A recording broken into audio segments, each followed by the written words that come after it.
우리 그리스도인들이 가져야 되는 확신이 여러 가지가 물론 있겠습니다만은 오늘은 그것 중에서 우리가 특별히 확신을 가져야 되는 네 가지를 가지고 은혜를 나누려고 합니다. 우리가 확신이라는 이 단어 혹은 이 확신이라는 이 감정이 주는 효과가 뭐냐면은 우선은 위로가 있습니다. 어떤 믿음이 확실히 생기면 내가 두려움에서 위로를 받습니다. 또 하나는 뭡니까? 용기가 생깁니다. 할 수 있다는 용기, 된다는 용기. 가장 중요한 것은 뭡니까? 확신이 주는 평안이죠. 그래서 신앙의 가장 근본적인 이유는 사실은 평안입니다. 평안. 우리가 신앙생활을 하면서 예배 드리고 기도하면서 얻고자 하는 것이 세상이 구하는 것과 같다라면 우리는 굳이 예수 그리스도를 믿어야 될 이유가 없는 거예요. 우리가 예수 그리스도를 통해서 우리가 가장 결정적으로 얻는 것은 평안입니다. 평안. 그 평안이 이루어져야 어떻게 됩니까?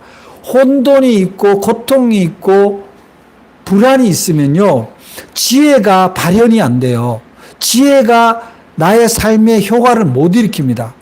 그런데 이 불안 또는 위기, 고통 이것으로부터 우리가 극복되는 가장 큰 것은 뭐냐면 지금 일어나는 일은 내가 좀 더 좋아지기 위한 하나의 과정이다 라는 믿음과 확신이 있으면 그 고통과 그 시련이나 그 불안이 훨씬 감소됩니다. 그때 주는 것이 바로 평안입니다. 저는 예수 믿고 교회 다닌다는 사람들이 기도 제목에 보면은 너무 세상 것을 너무 많이 구하는 것을 보면은 가끔씩 우리는 세상 사람들이 우상에다 절하고 구하는 것과 무엇이 다른가라는 그런 조심스러운 우려가 있어요. 우리가 기도를 하는 이유는, 우리가 신앙을 갖는 이유는 기본적으로 우리가 믿는 하나님이 우리를 지키신다는, 우리를 가장 좋은 곳으로 인도하시고 가장 좋은 곳으로 주신다라는 믿음이, 확신이 더해지는 게 신앙생활의 이유라는 거예요. 제가 지난 주간에 짧게 12년 만에 제 아내와 함께 말레이시아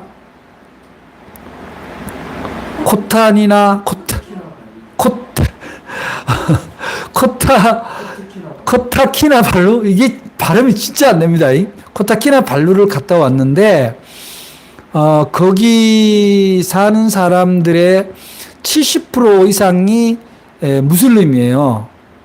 무슬림이고 말레이시아가 국교로 이슬람을 아주 지정하고 있습니다. 그러나 뭐 헌법상의 종교 자유는 있는데 그 사람들이 가보니까 식당이든지 무슨 상가든지 백화점이든지 이런데 또 관광지가 되든지 이렇게 히잡을 쓰고 여성들이 또 쓴 사람도 있고 안 쓴 사람도 있어요. 근데 쓴 사람에 대해서 누가 손가락질 한 사람이 없고 안 쓴 사람에 대해서 손가락질 한 사람도 없어요. 제가 타 종교에 대해서 뭐 이렇다 저렇다 얘기하자는 게 아니라 결정적인 게 뭐냐면은 이런 얘기를 들었어요. 가이드로부터. 말레이시아가 영국으로부터 식민지를 지배를 받게 되는데 그 지배를 받을 때 말하자면 그 당시에 왕이 얘기하기를 당신들이 우리를 지배하는 거 오케이. 그런데 우리가 가지고 있는 종교에 대해서는 건드리지 마라. 정치적으로 당신들이 어떻게 하든지 협조하겠다. 그 정도로 자기네들의 종교를 신봉하는 거예요. 그 종교의 진리가 어떠하든지 간에. 그래서 영국은 뭐 그 나라에 있는 자원을 가져가는 게 목적이니까 오케이. 너희들 뭐 종교 오케이. 뭐 무슬림 해. 괜찮아. 우리가 억지로 개종하려고 안 할 테니까 다만 여기에 있는 산업 자원들은 우리한테 1차적으로 다 공급을 해라. 그래서 이 말레이시아의 자원을 영국이 자기네의 자국으로 싣고 가는 그런 말하자 식민지 지배가 이루어졌던 나라예요. 그래서 지금도 말레이시아는 문자가 자기네들의 문자가 없어요. 영어로 자기네들의 언어를 영어로 소리나게 그대로 씁니다. 말은 있으나 문자가 없다는 거예요. 쉽게 말하면. 제가 그때 잠깐 느낀 게 우리 세종대왕님 집현전의 학자들에게 너무 감사했어요. 우리는 우리가 소리 내는 걸로 우리 말이 있고 우리 글이 있잖아요. 근데 거기는 소리는 있으나 글이 없기 때문에 전부 영어로 쓰여 있어요. 근데 영어를 그 단어를 찾으면은 영어 단어에는 안 나오는 말들이에요. 그 뭐냐면 그 나라 말을 소리 나는 대로 그냥 써놨을 뿐이에요. 그래서 어쨌든 그래서 결정적으로 그 나라에 보면은 그 이슬람이 먹는 그 음식점, 인증된 음식 있잖아요. 그것이 아주 철저해요. 그걸 뭐라 그러지? 갑자기. 할라. 그래서 그 할라 음식인 철저하게 돼지고기가 안 들어가죠. 그런데 저는 그래요. 그거를 철저하게 지킨다. 그게 무슨 의미가 있는지는 우리가 잘 모르지만 저는 이런 생각을 한 거예요. 그걸 보면서 우리가 믿는 신앙, 우리가 믿는 하나님, 우리가 믿는 예수님에 대해서 우리는 어떤 기준을 갖고 있냐는 거죠. 어떤 믿음을 가지고 구별하면서 살아가냐. 미국에서 지금으로부터 한 10여 년 전에 그 크리스천을 대상으로 조사를 했어요. 조사를 했는데 무슨 조사를 했냐면 당신이 크리스찬이냐? 오케이. 그 당신의 가치관은 뭐냐라고 가치관을 물었는데 신기하게도 이 가치관, 크리스천이 가지는 가치관과 교회를 다니지 않는 넌 크리스찬의 가치관이 별 차이가 없다라는 게 나왔다는 거예요. 그 사람들이 가치를 가진 게 뭐냐면은 크리스천이나 넌 크리스천이나 비슷한 게 뭐냐면 다른 사람한테 인정받고 싶다는 거예요. 그럼 인정받기 위해서 무엇이 필요하냐 그랬을 때는 학식과 재물과 재능, 능력이 필요하다. 그래서 그걸 어떻게 할 거냐 했을 때 다른 사람한테 자기의 능력을 가시하고 싶다. 그것의 그 가치에 대해서 예수를 믿는 사람이나 안 믿는 사람이나 너무나 유사하게 나온다는 거예요. 그리고 예수 믿어서 삶의 지표가 바뀌고 관점이 바뀌고 가치가 바뀌어서 예수 믿는 사람이 세상 사람들이 볼 때 뭔가 다른 점이 있어야 되는데 다른 점이 발견되지 않는다라는 거죠. 그 얘기는 뭐 그럴 수 있다라고 또 볼 수는 있어요. 있지만 사람 사는 게 다 그렇지 뭐. 중요한 건 뭐냐면 그 가치관이 분명하지 않으면요. 자기가 어떤 상황에 처했을 때, 선택을 해야 될 때, 위기가 왔을 때, 둘 중에 하나를 선택했을 때 가치관이 불분명하면요. 세상과 같으면요. 세상과 같은 선택을 하게 되는 겁니다. 그러면 결국 어떻게 되는 거예요? 신앙이 무의미한 거예요. 아무것도 신앙의 힘이 그 사람의 결정에 영향을 못 끼친다고 생각하면은 그 신앙생활을 왜 하냐고요? 그냥 마음에 그냥 죄책감을 좀 지우고 마치 세수하든지 안 하면 찝찝하니까 하러 오는 거예요? 그렇게 예배 드리러 오는 거냐고. 그럴 수는 없는 거잖아요. 우리가 예배 드리는 건 우리의 믿음과 우리의 가치관, 우리 신앙의 가치관을 재확인하고 그것을 바탕으로, 그것을 힘으로, 그것을 에너지로 살아가는 것을 함께 나누기 위해서 예배를 드리고 신앙생활을 하는 거거든요. 그런데 그렇지 않다라는 거예요. 이제 요번에도 가보니까 이제 무슬림 신앙인들이 많으니까 딱 보니까 히잡을 쓴 사람 여성분들이 상당히 많고 그 다음에 남자 중에서 이렇게 모자를 이렇게 동그란 모자를 쓴 사람들이 있고 안 쓴 사람들이 있어요. 그래서 그게 왜 그런가 물어봤더니 쓴 사람은 적어도 메카의 성지 순례를 한번 가서 거기서 기도를 하고 왔다는 사람이에요. 그렇게 거기를 갔다 왔다는 사실 자체를 굉장히 자랑스럽게 생각하고 그것을 가지고 그래서 어떤 아이가 소년이 모자를 쓰고 있더라고요. 내가 깜짝 놀랐어요. 그거를 자랑스럽게 생각한다는 거예요. 과연 우리는 그러냐고요. 뭐 가끔씩 이게 액세서리로 십자가를 이렇게 목걸이에 달고 귀걸이에 달고 다니는 사람은 종종 봤습니다만 자랑스러워서 다른 건지 액세서리라 다른 건지는 알 수는 없지만 저도 여기 이렇게 배지 하나 있거든요. 이게 뭔지 아세요? 이게 익투스예요. 제가 공식 행사가 있으면 꼭 이걸 입고 갑니다. 이 배지를 달고. 지역에 무슨 행사든지 사람들이 묻죠. 그럼 저는 대답합니다. 익투스라고 예수는 그리스도라는 뜻입니다.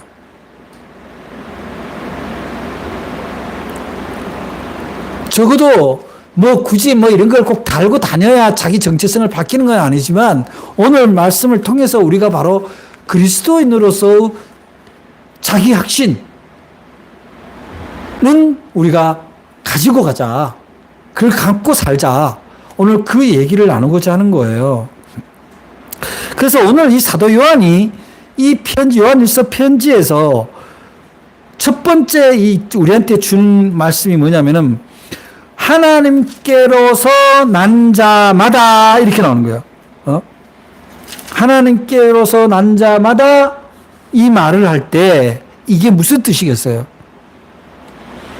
사실은요, 모든 생명은 사람을 포함해서 예수를 믿든 안 믿든 모든 생명은요, 하나님께로 난 자죠.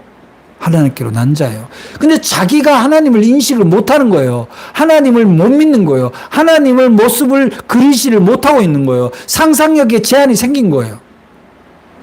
그러나 우리는 하나님을 그리고 하나님을 상상하고 하나님을 내 마음에 모실 수 있는 정말 구체적으로 하나님께로 난 자가 된 겁니다. 그게 믿는 사람이에요. 그래서 하나님께로 난 자라는 것은 포괄적인 의미에서는 모든 생명이 하나님께로 난 자지만 그것을 인식한 사람만이 하나님께로 난 자라는 것이 정체성이 생기는 거예요. 내가 누군가의 아들이겠죠. 내가 누군가의 딸일 거예요. 그런데 내가 내 부모에 대한 인식이 없으면 내가 누구의 자식이라는 것이 불분명해지잖아요. 똑같은 얘기예요. 저와 여러분은요, 예수 그리스도를 통해서 하나님의 자녀가 된 뭘 얻은 거예요? 건세를 얻었다라는 것은 건세를 믿는다라는 거잖아요. 이미 하나님이 줬지만 내 것이 아닌 줄 알고 살아가는 인생이 아니라 하나님이 나한테 하나님의 자녀라는 건세를 준 것에 대해서 내가 전적으로 받아들임으로써 뭐가 되는 거예요? 진짜 하나님의 자녀가 된 거예요. 그래서 우리가 하나님의 소유가 되었다. 너는 내 것이라. 내가 너를 낳았나니. 내가 너를 지명하여 세웠나니. 이 끊임없이 주시는 말씀이 무슨 얘기예요? 우리의 전적인 인생과 생명과 삶의 소유 자체가 하나님께 주어져 있다는 거예요. 좀 더 이렇게 좀 구체적으로 설명하면 나의 모든 재산권이 나의 모든 인생 운명권이 하나님께 기속되어 있다. 그러면요, 우리가 이렇게 생각해 봅시다. 하나님께 기속되어 있다. 그런데 하나님이 예수님을 보내기 전에 그렇게 샘플인 하나님이 모델로 삼고 싶었던 이스라엘 백성에게 그렇게 얘기를 했음에도 불구하고 실감을 못 하잖아요. 하나님에 대한 상상이 안 일어나는 거예요. 그냥 제사만 드리는 거예요. 그러다 보니까 어떻게 돼요? 내 인생이 하나님께로 내어 맡기면 하나님이 알아서 책임져 주신다라는 전적인 믿음이 안 생기니까 엉뚱한 일들을 하는 거예요. 엉뚱한 일. 자기 의의를 채워가고 자기 의의를 채워가는 과정 속에 항상 다른 사람의 불의를 캐내는 거죠. 오늘날 이 한국이든 세계든 간에 정치인들이 자기가 잘하는 것을 제시하기보다는 상대방이 못하는 것을 제시해서 자기가 낫다라는 걸 보여주고 싶어 하잖아요. 근데 그거는 인간들이 대부분 비슷합니다. 그런데 나는 이미 내가 하나님이 전지전능하신 하나님이 나를 소유로 삼았다 그러면 하나님이 나를 책임져 주시고 지켜주시고 인도하는 주인이, 여러분 생각하세요. 어느 부잣집 주인이 자기 소유를 함부로 하는 주인이 어디 있어요? 다 귀하게 여기는 거죠. 부자일수록요 뭐든지 귀하게 여겨요. 함부로 하지 않습니다. 근데 얼치기 부자 있죠. 절부나 부모로부터 아무 노력 없이 물려받은 걸 갖고 있는 그런 사람들. 그 사람들은 그 귀한 걸 몰라요. 그래서 하나님이 어떻게 하십니까? 이 예수님이 오기 전에 하나님에 대한 전적인 믿음이나 상상이 안 생기니까 결국은 어떻게 해요? 비싸게 가격을 치러서 너를 내 것으로 샀다라는 것을, 네 생명을 내가 구했다라는 걸 보여주기 위해서 예수님을 보낸 거거든요. 독생자를 보내서 네가 지금 네 생명이 있고 네가 구원을 받은 건 거저 받은 게 아니야. 내가 내 독생자를 희생시킬 만큼 너를 귀하게 여겨. 그렇게 귀한 게 너야. 그게 하나님의 자녀의 신분입니다. 그런데 어떻게 하나님의 자녀가 자기 인생을 함부로 살 수 있어요? 함부로 포기하고 그저 두려워하고 그저 불안해하고 그럴 수가 없는 거예요. 예수님을 통해서 주 예수를 믿음으로 너와 내 집이 구원을 받는다. 주 예수를 이름을 믿음으로 멸망치 않고 영생을 얻는다. 이건 무슨 얘기예요? 하나님이 우리를 자녀 삼으시는데, 자녀로 우리가 세상에 보내졌는데도 불구하고 너희들이 거기에 대한 신뢰가 없기 때문에 내가 진짜로 보여줄게 하고 보증인으로 보낸 것이 하나님의 독생자 예수 그리스도 아닙니까? 그만큼 우리는 우리의 정체성이 확실한 거예요. 여러분들이 예수 믿는다라고 할 때 내가 하나님의 소유고 나의 전적인 주인은 하나님이라는 걸 믿는 걸로부터 출발하잖아요. 인정하는 걸로부터 출발하잖아요. 18절에 보면요. 18절에 보니까 하나님께로부터 난 자는 다 범죄하지 않은 줄을 우리가 아노라. 하나님께로부터 나신 자가 그를 지키심에, 그를 지키심에. 우리가 예수 믿는 이유는 여러분 무엇을 다른 사람보다 더 많이 얻고 다른 사람보다 높아지기 위해서라기보다는 세상이 나를 잡아뜨리려고 하고 내 자신이 나를 못 믿어할 때 하나님은 나를 믿고 나를 지켜주신다는 거예요. 그거를 지키기 위해서 하나님께로 난 자가 귀하다라는 거예요. 사랑하는 여러분, 여러분들은 이제 세상의 사람들 혹은 마귀나 사탄이 여러분들을 유혹하는 게 있습니다. 마귀 사탄의 유혹이 가장 결정적인 게 뭔지 아세요? 너는 할 수 없어와 너는 네 마음대로 살아도 돼, 두 가지예요. 처음에 유혹하는 게 이거예요. 야, 네가 왜 참어? 너도 네 마음대로 하고 살아. 어차피 뭐 왔다 가는 인생이야. 막 부어, 막 마셔, 돈 막 써. 다른 사람한테 참지 마. 다른 사람한테 하고 싶은 말 막 하고 살아. 막 그렇게 나의 자존감을 높여주는 것 같지만 뭐요? 나의 성정에 불을 붙이는 것을 좋아합니다. 두 번째는 뭐예요? 그렇게 해서 무슨 일이 일어나죠? 일어나서 자기 자신이 후회합니다. 아, 내가 왜 그런 행동을 했지? 내가 왜 그랬지? 그 후회할 때 두 번째 사탄이 어떻게 이야기합니까? 넌 안 돼. 넌 안 돼. 넌 죽어야 돼. 네 같은 놈이 뭐? 정말 병 주고 약 주고 약 주고 병 주고 하는 것이 사탄이 하는 일들이에요.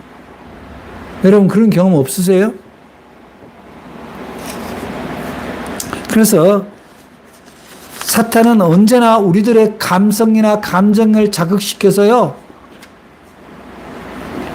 내 안에 있는 지혜를 찾아가는 것이 아니라 하나님의 마음을 따라가는 게 아니라 내 감정을 따라가서 내 습관을 따라가서 반드시 실수하도록 만들어요.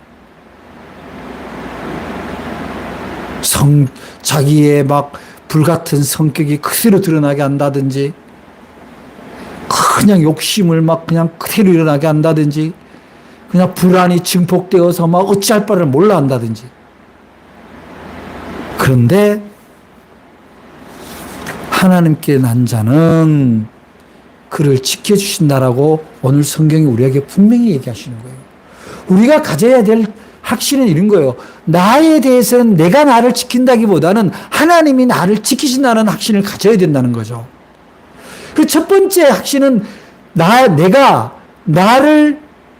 내 인생이 내 것이 아니라 하나님의 것이라는 그런 소유에 대한, 내가 하나님의 자녀에 대한 확신이 있어야 된다면, 두 번째는 바로 하나님이 그러한 하나님의 자녀를 지키신다는 거예요. 여러분 마음대로 해서 인생이 된 게 뭐가 있습니까? 솔직히 하나님이 지켜주시지 않고 인도하지 않으면요, 지 마음대로 해서 되는 인생이 별로 없습니다. 우리가 자유라고 할 때는 그야말로 예수 안에서, 진리 안에서 자유입니다. 그분한테 내어 맡기고 그분의 뜻을 따라갈 때 모든 것이 자유로운 거예요. 요한복음 10장 10절에 보면은 도둑이 오는 것은 도둑질을 하고 죽이고 멸망시키려는 것뿐이요, 내가 온 것은 양으로 생명을 얻게 하고 더 풍성히 얻게 하려 하는 것이라. 예수님의 목적과 마귀의 목적이 여기서 분명히 갈라지는 거예요. 마귀의 목적은 뭡니까?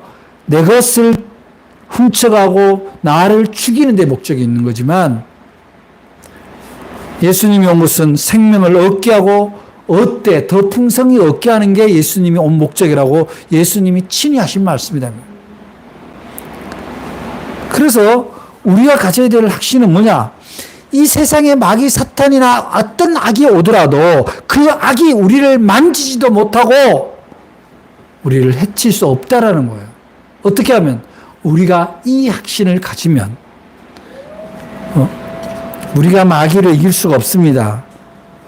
우리 안에 계시는 성령님이 우리를 주님과 소통하게 하시고, 우리가 할 수 없는 것을 주님께 말씀해 주시고, 그리하여 주님이 우리를 굳건하게 하시는 거예요. 여러분 삶 속에서 여러분 스스로가 해결할 수 있는 게 몇 프로나 될까요? 그렇게 많지 않아요.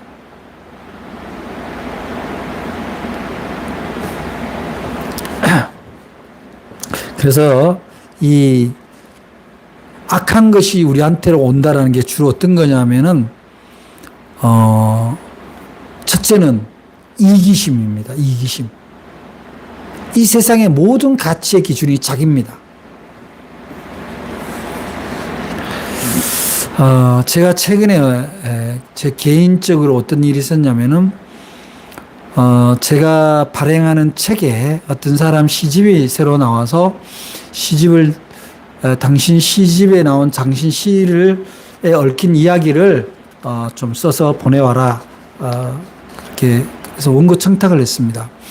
근데 원고료가 뭐 메이저 잡지사처럼 많지는 않아요.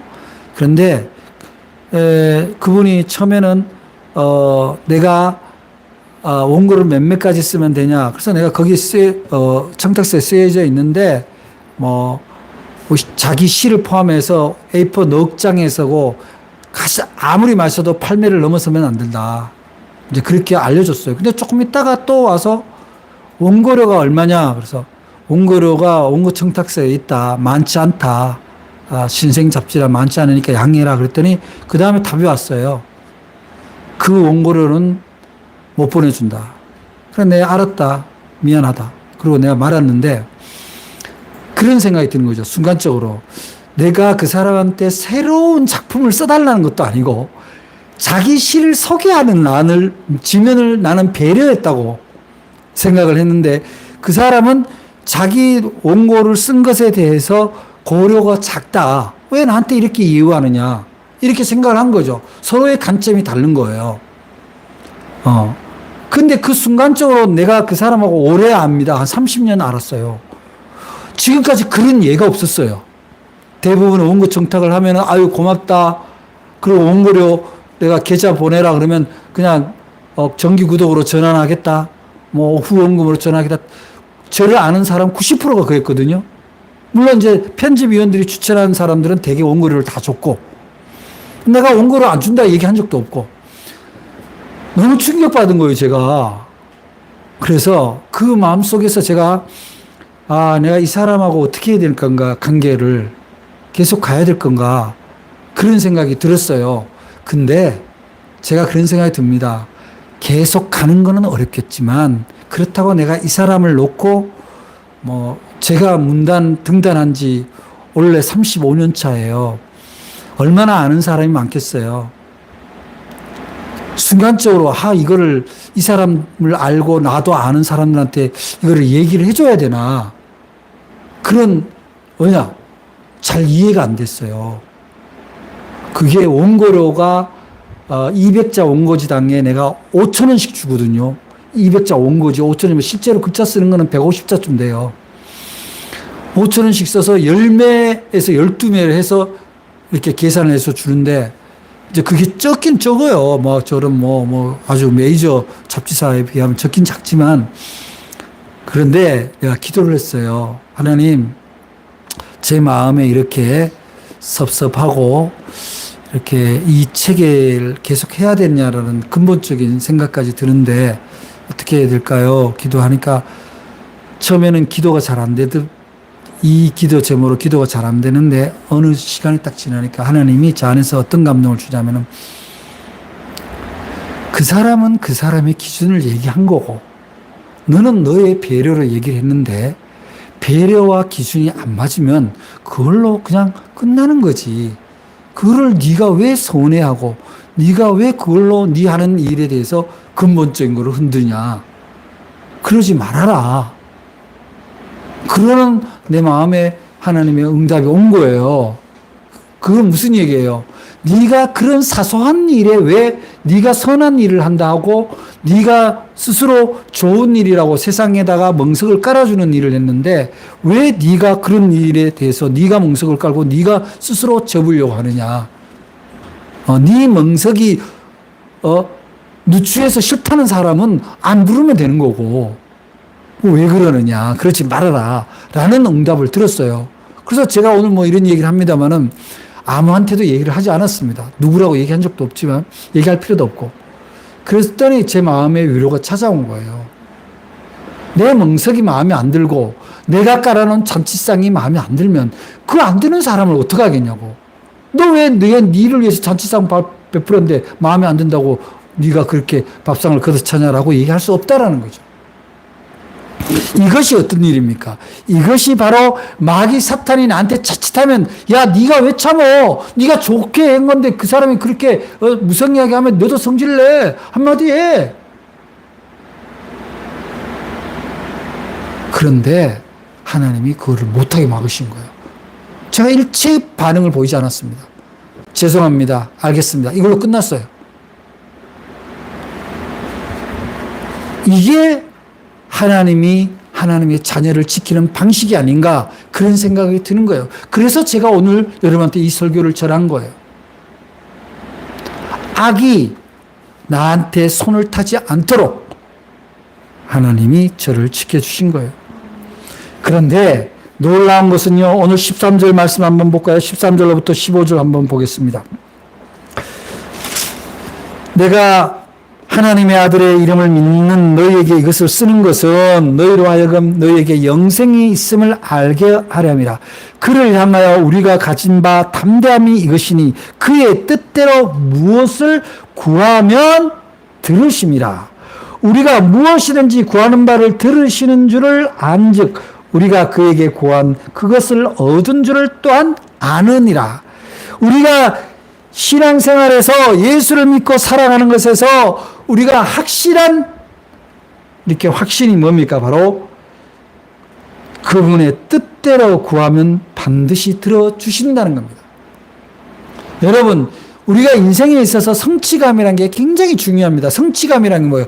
자기가 열심히 노력해서 얻게 되는 열매가 성취감이죠.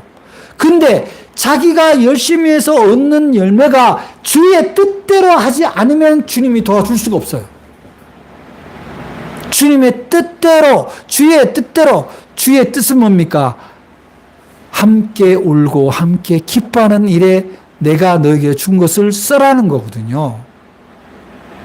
여러분이 받은 거, 여러분이 받은 재능, 건강, 물질, 시간, 이거를 주님의 뜻대로 무엇을 구하고 있습니까? 우리 집에 곳간에 더 채워지고 재물이 더 채워지는 것을 그것을 구하고 있습니까? 그렇다면은 주님의 뜻에 안 맞을 수 있습니다. 주님의 뜻대로 구하는 일은 뭡니까? 함께 평안을 얻는 거예요. 그런데 그럼 우리가 내가 주님께 구하면 주님의 뜻대로 구하면 뭐든지 들어주신다 그러는데 그걸 어떻게 알 수 있냐? 히브리서 10장 19절에 이렇게 얘기하고 있습니다. 우리가 예수의 피를 힘입어 성소에 들어갈 담력을 얻었나니 그 길은 우리를 위하여 휘장 가운데로 열어놓으신 새로운 살 길이요. 휘장은 곧 그의 육체니라. 기가 막힌 표현입니다. 우리가 예수의 그 공생애를 통해서, 희생을 통해서, 십자가를 통해서 찢어진 그의 몸을 통해서 우리가 하나님 앞에 담대히 구할 수 있는 그런 자격을 얻었다는 거예요. 예수의 희생을, 예수의 십자가를, 그거를 우리의 재물을 위해서, 우리의 개인의 명예를 위해서 쓸 수는 없는 거예요. 예수 믿는 사람들의 확신은 뭡니까? 내가 담대히 주님 앞에 구하면 반드시 다 들어주시는데 그 담대히 구할 때의 전제가 주의 뜻대로입니다. 그의 뜻대로예요. 그의 뜻은 뭡니까? 오로지 사랑입니다. 오로지 평안이에요. 우리의 지위가 높아지고 우리의 재물이 많아지는 걸 하나님이 싫어하실 이유는 없지만, 그러나 그것만을 위해서 구하는 것은 아니단 말입니다. 교회에 일꾼을 세웁니다. 장로를 세우고 권사를 세울 때 왜 세웁니까? 그 사람의 높은 권위를 주는 게 아니에요. 네가 지금까지 열심히 헌신하고 모범이 보였으니 이제 더 많이 헌신하고 더 모범을 보이고 더 사명을 가지라고 주는 거거든요. 그런데 대부분이 교회의 지위를 마치 계급처럼 생각을 합니다. 오해죠. 목사라고 맨날 대접만 받아야 됩니까? 제가 부끄러운 얘기입니다만은 저는 목회자가 되고요. 목회자 되기 전이나 목회된 이후나 제가 다른 사람한테 식사 대접하는 횟수는 비슷해요. 계속 대접만 받았다, 계속 대접만 했다도 아닙니다. 달라진 게 없다라는 거예요. 섬기는 자리죠, 목사도. 사랑하는 여러분, 오늘 여러분들이 오늘 이 말씀을 통해서 우리 성도들이 가져야 될 4가지 확신, 그 첫 번째는 바로 나는 내 인생은 내 것이 아니라 하나님과 함께 있을 때 온전한 인생이 된다는 거예요. 내 인생의 소유권을 주님께 전적으로 맡긴다는 겁니다. 두 번째는 그랬을 때 주님이 나를 지켜주신다는 사실이에요. 그리고 어떠한 악의 침범에도 나를 가장 좋은 곳으로 보호해 주신다는 사실입니다. 악의 침범에 가장 위험한 게 뭐예요? 자기 성정대로 살아가는 거예요. 그리고 마지막으로 그분의 뜻대로 구하기만 하면 반드시 들어주신다는 거예요. 그분의 뜻은 뭡니까? 바로 사람들에게 삶의 생명을 얻게 해주고 구원을 만끽하게 해주는 복음을 전하고 사랑을 나누는 일입니다. 그 일을 위해서 구할 때 하나님이 여러분에게 재능도 주고 재물도 주시고 시간도 주고 건강도 주시는 거예요. 하나님, 제가 지금 건강해지면 하나님의 위해서 헌신하겠습니다 라고 기도해 보세요. 건강 옵니다. 하나님, 제게 재물을 주실 때 이 재물로 하나님의 영광이 되는 선한 일에 반드시 쓰겠습니다. 하나님이 나라를 위해서 쓰겠습니다 라고 한번 기도해 보세요. 하나님이 재물 주실 거예요. 하나님, 제가 손재주가 없습니다. 공부에 재주가 없습니다. 하나님, 제가 하나님의 영광을 나타내기 위해서 저에게 재주를 주십시오. 해보세요. 하나님이 여러분의 재능이 무엇인지 눈에 띄게 발견시켜 줄 겁니다. 오늘 여러분의 이 네 가지 확신을 통해서 여러분의 삶이 하나님에서 정말 빛되고 형통되며 하나님 나라의 주인공이 되는 그런 멋있는 인생들이 되기를 주 이름으로 간절히 축복합니다. 기도하겠습니다. 사랑의 하나님 감사합니다. 오늘 주님의 말씀에 따라 우리가 네 가지